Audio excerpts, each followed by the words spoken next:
As I sat down today to read chapter 4 to you, I was struck by how hard that time in my life was and how difficult this will be to read and revisit. This is a heavy one, and trigger warning, there's talk about suicide. If you're struggling with thoughts of suicide, call the National Suicide Hotline. Please don't give up. It does get better.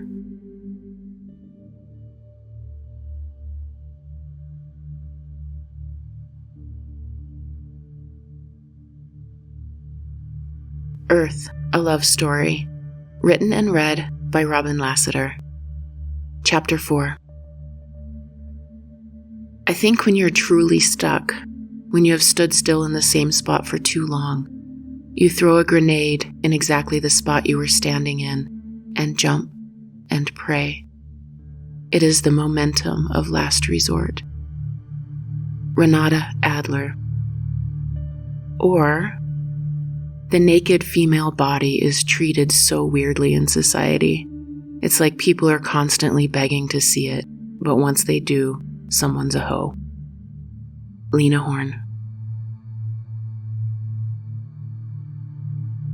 Of course, I didn't understand they were gifts, or about the turning of the wheel, or anything about anything at the time.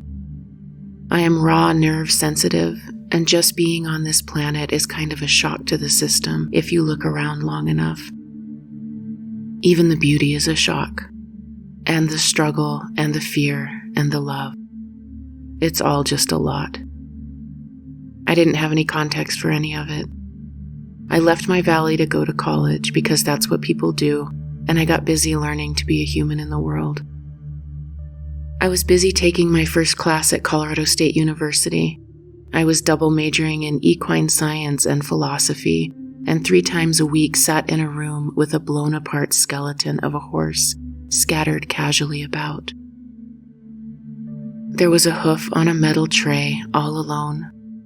There was the skull, eye and earless, connected to the long, snaking vertebrae of the neck, draped limp across a metal rack, and over there an elegant shoulder blade, solitary and detached.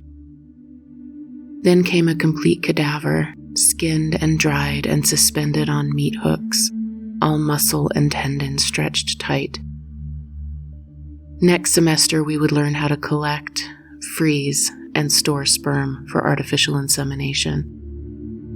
Apparently that was the most lucrative career in the industry of horse, and that's why we were all here, so very concerned with our careers. When, weeks into the course, we finally got to see a real live horse, it was to put a flake of alfalfa, a tub of oats, and a pile of loose dry grass hay in front of a shaggy bay gelding standing ankle deep in mud in a tiny pen, and document which he went to first. I was flabbergasted. I could tell you which wild herbs my horses preferred and at what time of year. I knew that they could use their dexterous upper lip to unweave a single blade of sweetgrass from the spines of a prickly pear cactus. I knew that sometimes they went deep into the back canyon to nibble and sift soil in a particular spot, collecting some vital mineral. And I knew that horses want oats, alfalfa, and then grass hay in that order, and we spent a whole hour on it with little notebooks in our hands documenting who knows what. After that, it was back into the sterile classroom to examine a dead body and search for clues about the spirit of this animal. The professors, the system, my classmates accepted all of this. They took it in stride that these things were the essence of a horse, while my innocence turned bitter and dark. They all seemed so cheerful about it, too. I was furious. Along with the bitterness and rage, a terrifying disillusionment crept in. There was a necessary detachment that my heart refused to accept, and it splintered me again. It wasn't that I was unaware of death. I'd buried tiny birds and mice we'd found outside of their nests and tried to rescue. I'd seen kittens being born, and the ones who inexplicably didn't make it. There was the red calf with a big white M on his forehead we'd named Mickey, rejected by his mother, brought over by the neighbor for us to bottle feed, until one morning we slid open the barn door and he was simply gone. We buried his body in the hillside, my sister and I, and placed heavy rocks over the gravesite so that the coyotes wouldn't scatter the bones.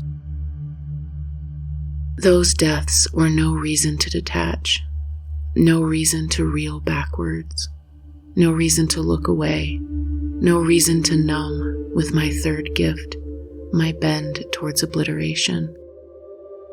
But these dead, hollow horses with no spirits, separated, disconnected, reduced, were something different.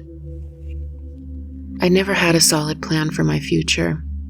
I had a vague idea that I'd be a horse trainer, and that this degree in equine science would somehow lead to that. Dropped into this reality where the sacred spark of a horse was completely desecrated, I didn't know where to turn.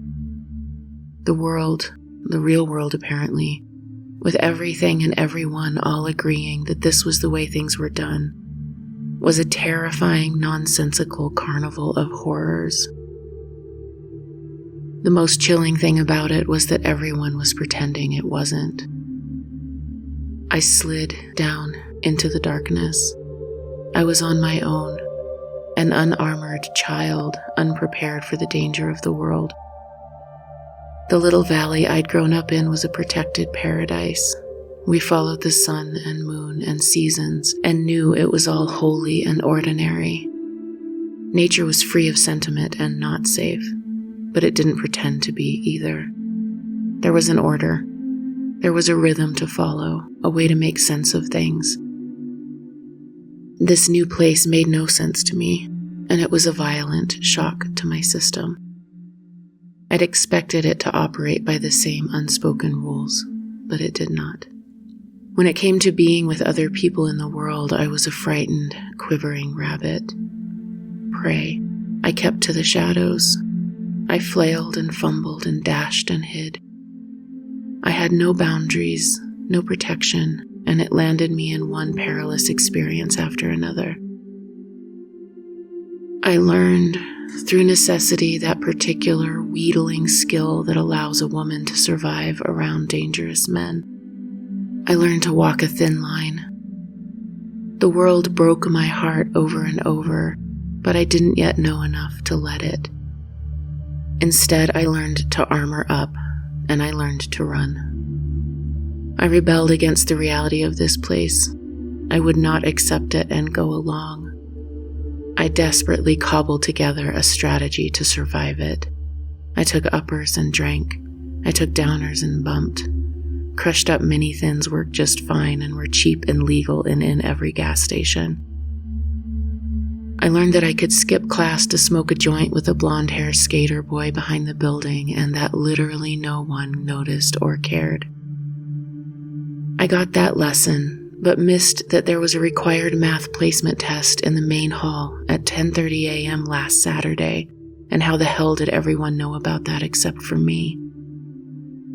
I learned that I seemed to be the only one questioning what we were all doing here. I learned that I was terrified all the time. I was alone. My parents were confused and angry with my flailing and spinning. My sister was in New Jersey, finishing up her undergraduate degree at Princeton, succeeding as she always has done through grit and ferocity and an unshakable earned confidence that I simply didn't have. And here I was, drinking too much and hitchhiking through town or walking along dark streets, failing all of my classes and dreaming of leaving the planet.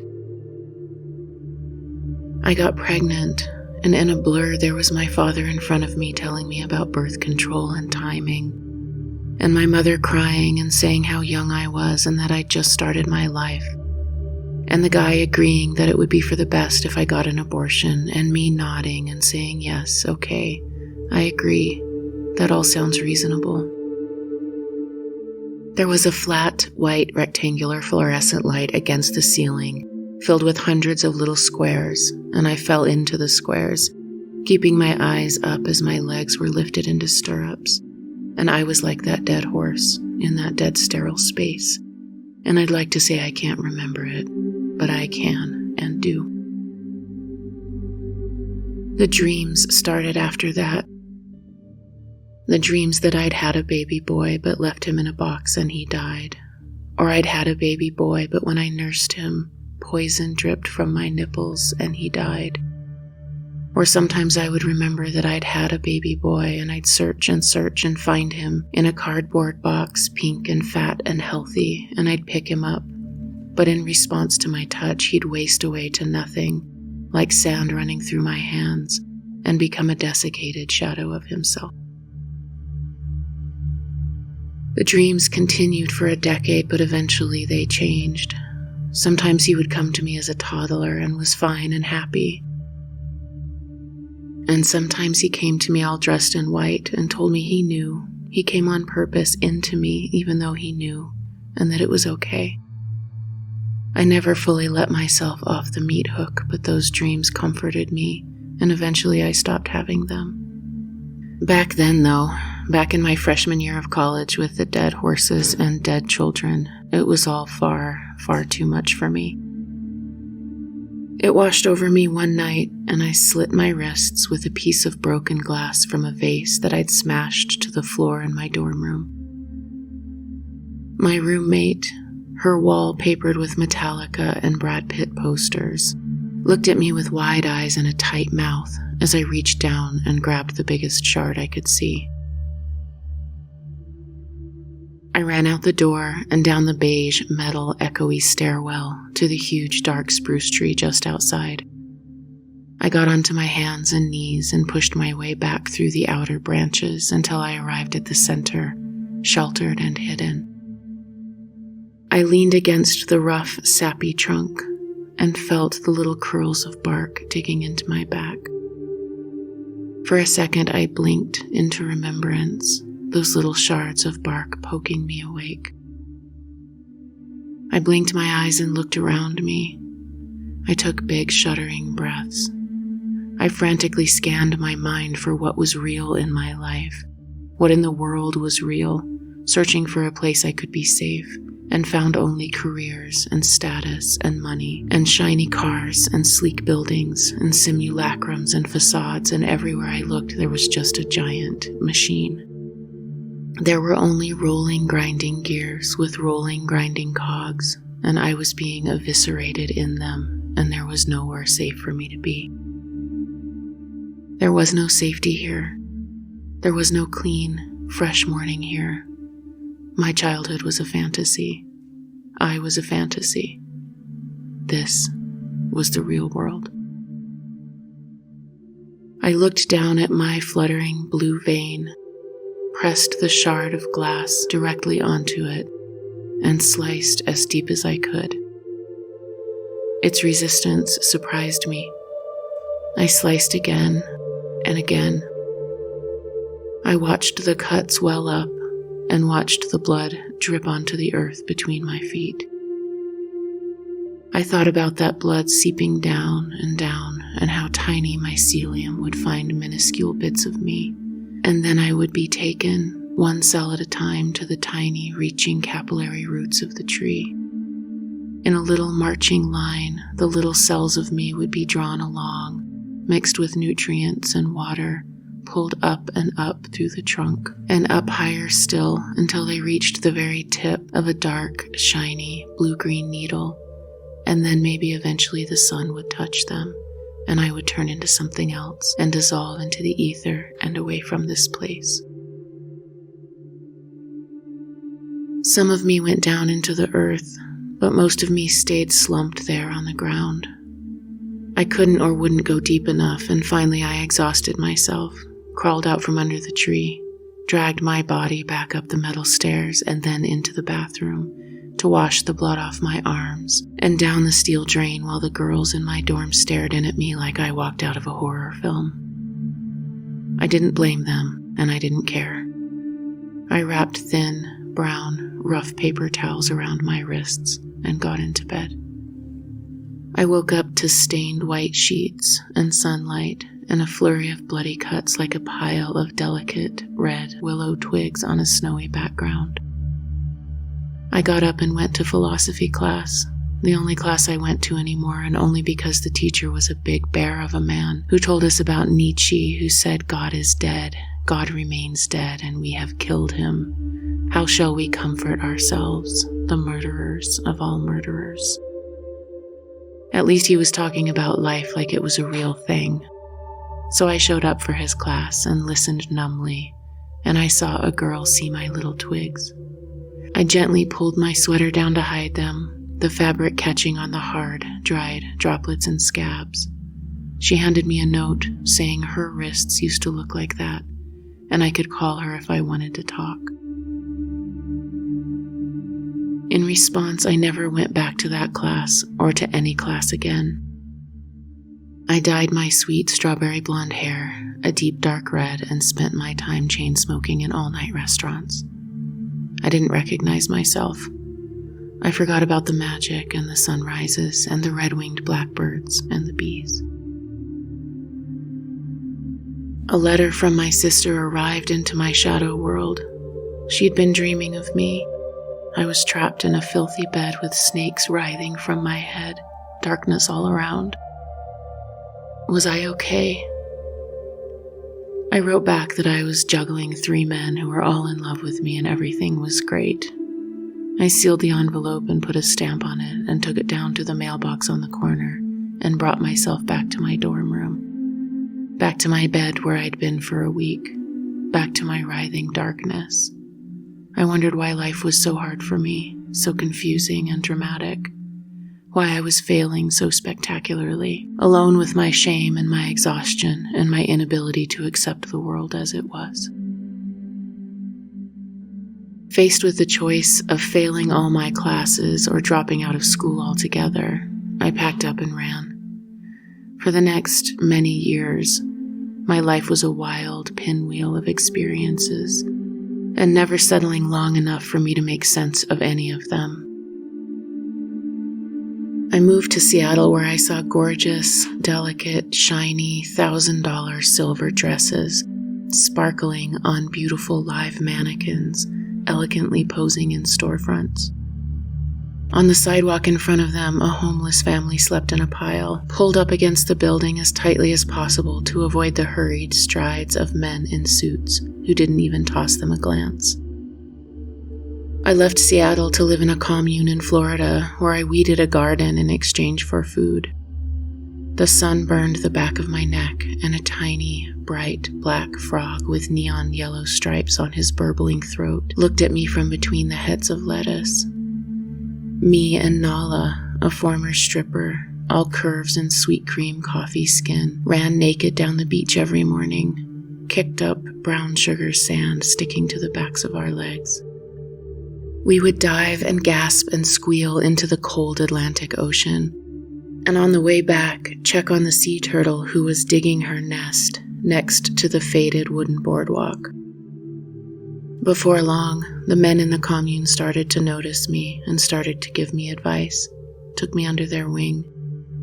I walked in on them one day talking about me, arguing about I don't even know what, but I knew what it felt like to be prey, and somehow my presence was going to be an issue here. I could feel it.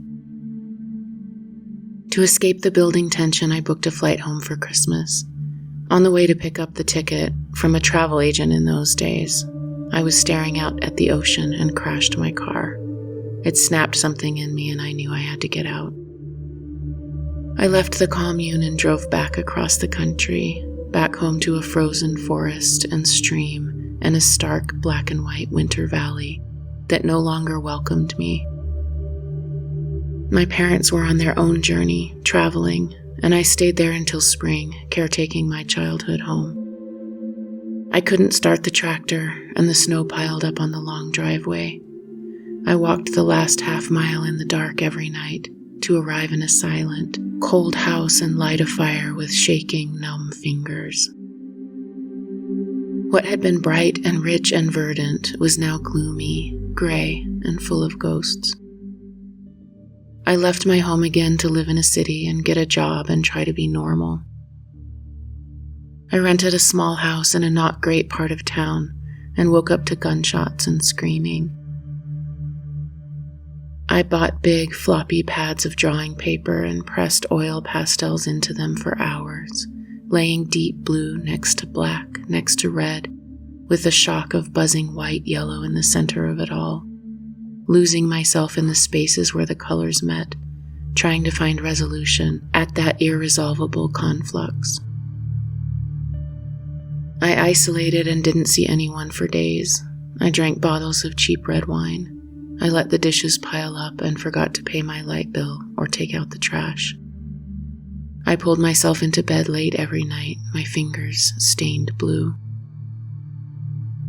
My boss came on to me, a guy who'd known me and my family since I was 12 years old. He told all of his doctor colleagues that I was the Marilyn Monroe of the office and told me to relax while he pinched my nipple and stroked my cheek. I left my job and the city and stayed with a woman, a priestess, a psychic who walked between worlds, and she taught me to call in the rain and smoke clove cigarettes and belly dance in ethereal veils until one night her boyfriend came into my bedroom and sat down and put his hand on my leg. He told me that my friend, the priestess, told him that she wanted me and him to be together. I pulled my knees back against my chest and wrapped my arms around them and got wide-eyed. And just then my friend burst into the room and screamed at the guy and kicked him out, and crossed one arm against her chest and smoked a black cigarette with shaking fingers and glared at me. And the next day I packed all of my things and drove away. Somewhere during all of this I met my future ex-husband, and we got married in an ancient stone circle in Scotland, where I carefully worded my vows. I promise to always honor love. Because holy shit, you should really watch what you say in an ancient stone circle in Scotland. My father cried and tied our clasped hands together, and we tromped back through the wet fields and over the stone fence and got drunk on Guinness in a warm little pub and passed out without consummating our union. We bought a house together and drank too much and fought and stayed up too late, and I started to dream of spiders every night. During this time was the first time my North Star visited my adult self. It was a singular experience that happened in isolation. There were no dreams or beings or any of the other things that would come later. There was just this bizarre experience, and once it was done, I jumped up and wrote it all in detail in my journal and made myself a promise that no matter what, I wouldn't pretend it didn't happen or let it fade away with time or try to explain it away as a dream. My ex-husband and I were struggling, of course. We're very different people. I'm 25 years old and he's 10 years older than that. And we're trying, but it's all a blur from the booze and everything else. A guy I knew from high school who'd treated me like a buddy, but liked to have sex with me, and that was fine because I only ever thought, someday he'll be my boyfriend, until he got back together with his girlfriend, showed up in town. I hadn't seen him since high school, and so we hung out together to catch up. Just for one day. Nothing happened. I was very married and very aware of it, but he came on really strong and told me that we had this right as autonomous beings to have our own lives regardless of our other vows, and I was intrigued because I was boundaryless and he was giving me so much attention. But eventually I stuck my will in place and he left, and that was that. Except it wasn't, because that night, laying in bed next to my husband, I can't get this other guy off my mind. I'm tossing and turning and feeling really annoyed that I can't stop thinking about him. It's one of those nights when insomnia just takes over and I'm not even trying to sleep. I'm just trying to get him out of my head, but it's like I'm being pestered by his energy. I decide to meditate, to try to clear my mind and let it go. The instant I close my eyes to meditate, it's like I'm in a split screen. To my right, my husband is sleeping next to me. I can see the bedroom and the blankets and the window and my arm. To my left is this guy from high school.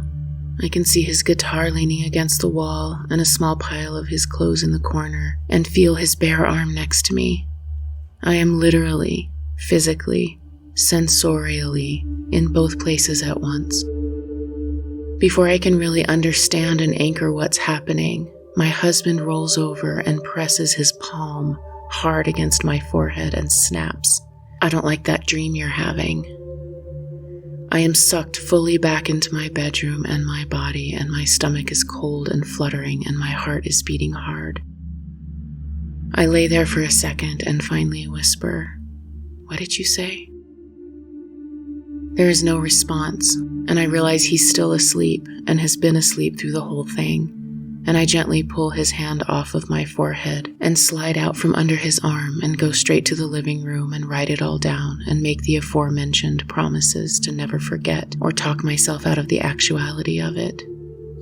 It was one of those moments where reality shifts just slightly, but enough to realize that there's something else going on here. This happened, as I said, well into the time when the marriage was pretty rocky, and I wasn't kidding about dreaming of spiders. I had this recurring dream. Black, shiny spiders of all sizes in every room of our house. Nests of hundreds of tiny spiders spilling from the cracks between the floor and the wall. And big fist-sized spiders shoved back into corners between the wall and the ceiling, their webs stretching across the room. And in the basement, back behind the old coal chute, tucked into the darkness, the biggest spider of all, as big as a nightmare, pulsing and clicking and dripping poison from her fangs and waiting. It wasn't long after that I jumped and prayed and left my marriage, and after a while I found myself sober, in my late 20s, living alone in northern New Mexico. I had a new relationship and blew it up, and another, and blew that one up too. Finally I stopped and took a breath. Throughout this entire part of my life, from leaving the valley, through college, through my marriage, through the moves and the spinning inside of the kaleidoscope of experiences, the time of not having any boundaries or perspective, it was also the time of ignorance as bliss. It was all alive and dramatic and important. For how many years did I drink myself to sleep at night and wake up to meditate, trying so hard to be still that I'd forget to breathe and clutch onto any small moment where my mind wasn't galloping through all of my shame. I explored yoga and sun gazing and oil pulling and holotropic breath work, and smoked a pack of Marlboros a day. I read books about spirituality and Buddhism and adopted an idea of purity and worked on murdering my ego. I judged anything that wasn't aligned with that purity, with that high, clean spirituality, so I hid the part of me that wasn't that. The smoking a pack a day and drinking myself to sleep part. My family didn't know. Most of my friends didn't know. Only some friends, others who were good at keeping secrets, or men who had a vested interest in keeping me a secret altogether. A relentless push and pull kept me on the move. There was nowhere to rest. There was a life and death quality to it, sometimes because it was actually life and death, but often it just felt that way. It was dangerous and thrilling, and I was the queen of getting in under the wire or getting out in the nick of time. I was dying and resurrecting myself over and over. I was both terrified and fearless because from where I stood I had nothing to lose. I took risks, jumped off cliffs, literal and metaphorical, and fell in and out of love, reckless, careless. There was no restriction. There was no editing. My life was wild and messy and painful and exhilarating, and I was fully inside of it. Every time some situation would become unbearable, I ran.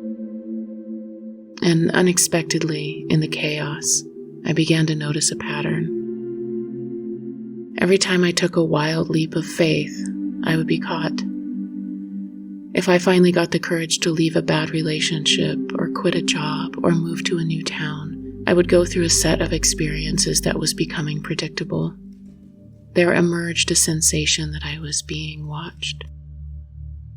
When I was at my most vulnerable, my most frightened, backed up against the wall, having trapped myself once again in some impossible situation, I would finally have no choice but to surrender to the reality before me and face the music. When I stopped my desperate grasping and let whatever needed to die, die, my deepest fear became dead ash fluttering away.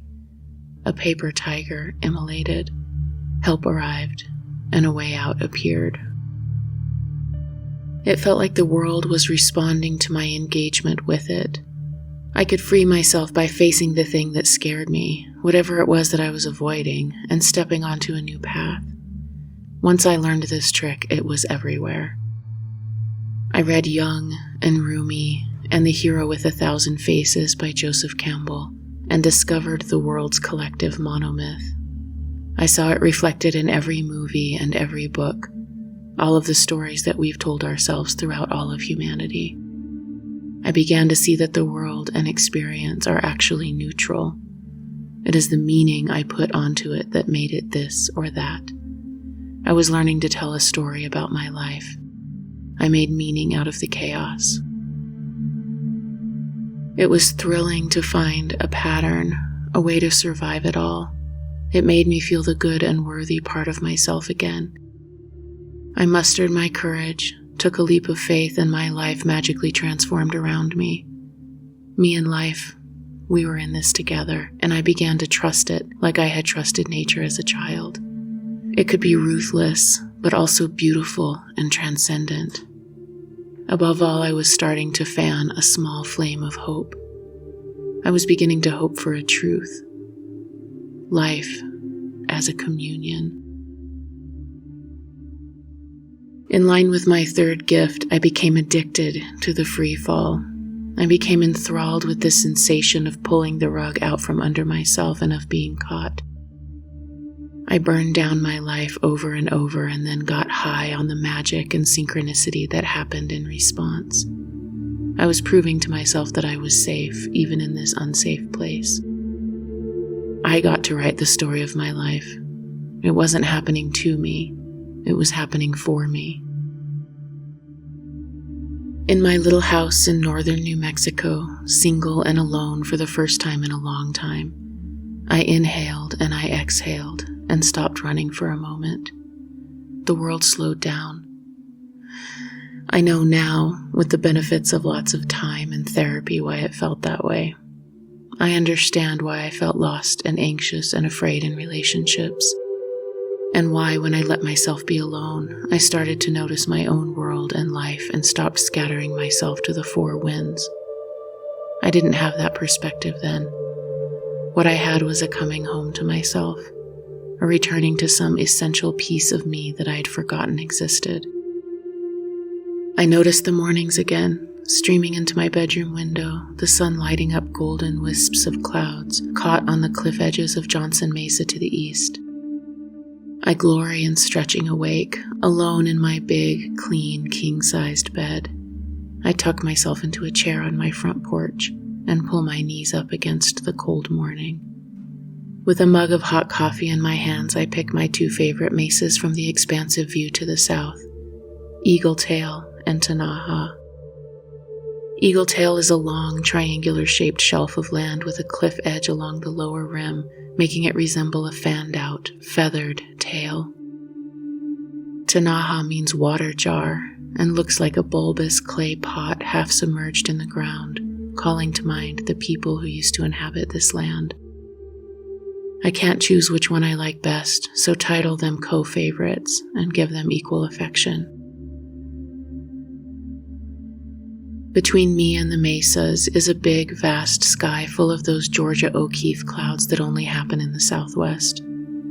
A thick fog rolls in sometimes, magic to have fog here in the windy scrublands, and then freezes, outlining every blade of grass and twig, coating the strands of barbed wire and each hair on my horse's shaggy winter coat so that she looks like she's wearing a fuzzy white blanket.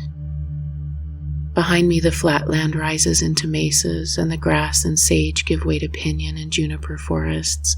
And then, higher up, to ponderosas and even some fir and spruce tucked here and there in the cool, dark folds on the north-facing slopes. In the summer, at midnight, a mockingbird sits outside my bedroom window, cycling through the dozen songs he's stolen from other birds, loud, insistent, calling for a mate and keeping me from sleep. I love him anyway. I plant a garden. I get chickens. I catch my own wild hive of bees. I spend hours walking through the grasslands, over my mesas, and rest in the shade of high ponderosas that feel like wise, steady teachers gently swaying above me. I find my connection to nature again and fall into that rhythm and let it carry me along. I need a good job and apply for a position as practice manager for a prominent surgeon doing transgender surgery just over the state line in Trinidad, Colorado. During my interview, she asks me how I feel, in general, about transgender people. I pause and search my mind for a reply. I have a very distinct feeling of not finding a filter. I'm looking for some opinion I have, while also trying to think of a good answer from the perspective of myself as a job seeker, but I come up blank. I finally settle on, I don't know. I think of them just as I think of all people, I suppose. I don't see any difference. I'm not trying to pretend to be blind to the truth of their experience, certainly different than mine, but I truly can't find any particular way I think about it. It is a significant moment because it's odd. It's like looking through an open window, expecting to see the glass or the screen, trying to see it, trying to find the filter, and it's just not there. In Trinidad, Colorado, known then as the now un-PC sex change capital of the world, Dr. Biber did over 5,000 gender-affirming surgeries, starting in the late 1960s, and also made house calls for sore throats and broken arms, and delivered babies and was the town's general surgeon. For those of us who grew up around there, it wasn't that remarkable, but a constant stream of media comes into Trinidad to interview my boss, the woman that Dr. Biber trained to perform this surgery and continue his legacy after his retirement. National Geographic, Discovery, CNN, NBC, Oprah, the BBC, and on came to visit our little town and the surgical practice that I managed. For the next 15 years, this job remains the backdrop and constant as I navigate everything else that happens in my life. It is my anchor, and a huge amount of my daily energy goes towards maintaining it. I work 60-hour weeks. I am the after-hours on-call person, and in 15 years have been unavailable to answer calls for a total of 4 days. I went on a raft trip. When I got back, I had 30 messages and 700 emails, so I stopped going on raft trips. When this surgeon moved from my little hometown in Colorado to the Bay Area in California, I continued to work remotely, managing her practice and employees and schedule and media appearances, and continuing to work with patients and hear their stories. As of today, I've guided over 2,500 patients through their pre- and post-op experiences. Beyond giving me the opportunity to live in different places and have a vehicle to be of service, and to support myself financially, the tapestry of this career has provided me with immeasurable gifts. What I've learned from our transgender patients, from this surgeon, and from the women who travel from all over the world to undergo clitoral restoration surgery, a procedure innovated by my boss and provided pro bono for women who are victims of female genital mutilation, can be distilled down to a single, resonant ideal: conviction. Early on in my career, it was broadly assumed by mass culture that for both groups, transgender patients and FGM victims, the struggle was simply, two-dimensionally, about sex. The truth is much more profound.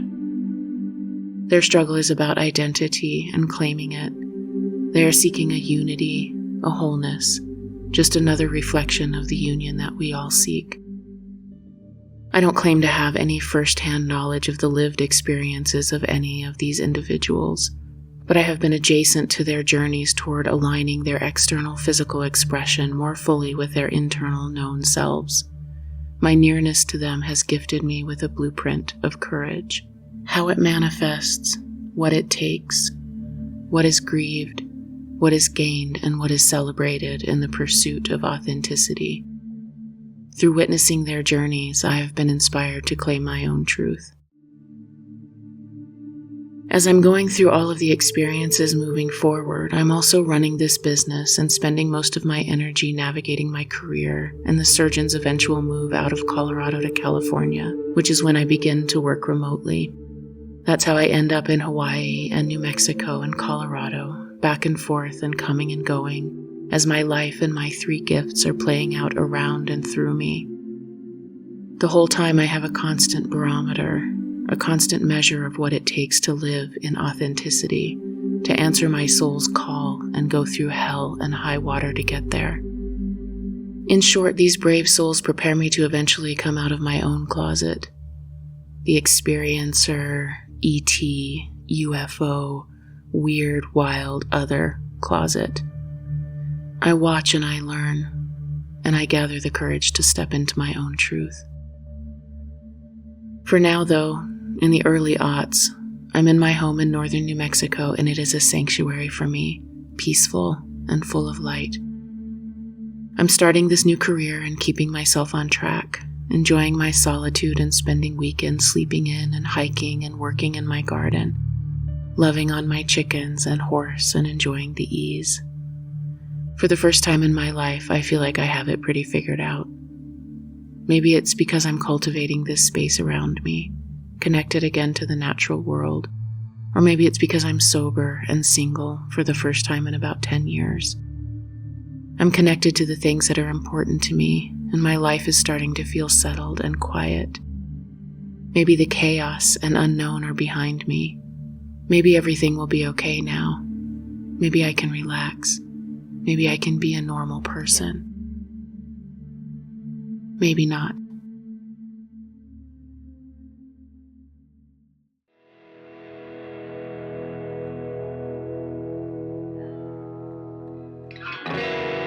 For more information, visit honeyheart.org.